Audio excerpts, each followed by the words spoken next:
The president was coughing and feverish. Later that evening, he went to bed, but soon was unable to move. No, we're not talking about President Donald Trump testing positive for COVID-19. Charlotte McBride tells us how another U.S. president persevered after being diagnosed back in 1918 with Spanish flu. Woodrow Wilson would be the first U.S. president to be stricken during a pandemic with the 1918 Spanish flu. The 28th president was preparing the country for battle in the midst of mobilizing and training recruits for World War I. Thousands of those newly trained soldiers would pass the contagion on to other military bases. They became breeding grounds for spreading the deadly flu.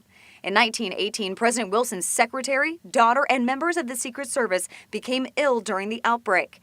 On April 3, 1919, President Wilson became seriously ill while at the Paris Peace Conference.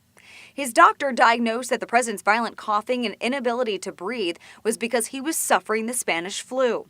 Wilson's administration did not share his illness with the American public. In fact, President Woodrow Wilson never made a public statement about the 1918 Spanish flu pandemic or its impact on the population, instead concentrating on boosting morale and distracting the Americans from the war effort.